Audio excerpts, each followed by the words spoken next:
Gentleman's time's expired, and the chair now recognizes the gentleman from Texas, Mr. Roy. I thank the gentleman from Louisiana.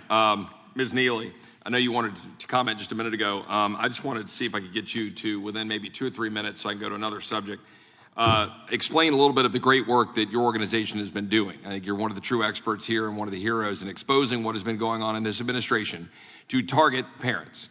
On September 29th, 2021, the National School Board Association sent a letter to President Biden equating parents to domestic terrorism. Scott Smith was one of those people. I invited him to be my guest at the State of the Union. He was trying to defend his daughter to a school board.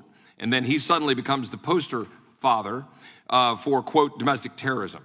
The superintendent at Loudoun County has been fired. The Commonwealth attorney on the case has been removed. On October 4th, after that September 29th memo, the Attorney General put out a memo.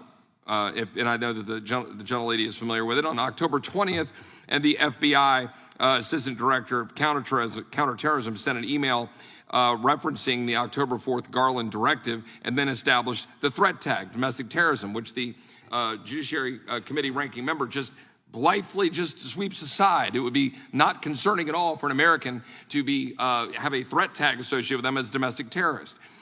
This year, on January 11th, 2022, you told officers he was writing a letter to provide information to the White House from a request from Secretary Cardona. I want you to explain that. And on February 14th, 2022, NSBA leadership knew of DOJ memo before its release. Can you walk through all of your great work through the Freedom of Information Act to establish these facts that we are now relying upon to understand the dangers of this administration? Through the Freedom of Information Act request that we received back from the NSBA board members in their districts, 2 of the board members, Christy Sweat from the Salt Lake City School District, was corresponding with Marnie Maldonado from, I believe, Washington State. And she speculated that Secretary Cardona had been the impetus for that letter. I know that this chair, this committee has requested documents from the Department of Education and the Department of Justice, which have not yet been turned over to them by either department. And so we are unable to prove the veracity of that. But that is something that, again, an executive committee member of the NSBA asserted, and I think is something that the American people deserve answers on.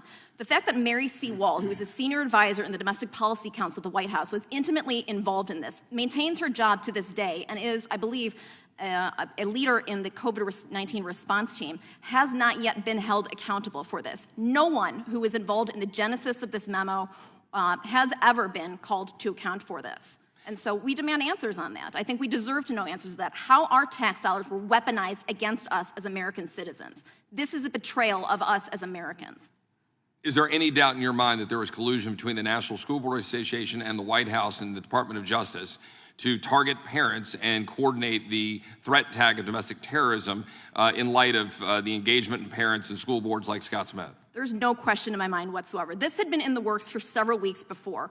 There was also evidence that the National Association of Secondary School Principals, they released a statement on September 16th, 2021, calling for federal intervention. The American Association of School Superintendents also put out a statement, although they, in NSBA documents that were later released in May 2022, declined to request federal intervention. It feels very much like there was an effort afoot by a number of outside organizations to gin up support for a pretextual investigation by the federal government. So moving on to another subject.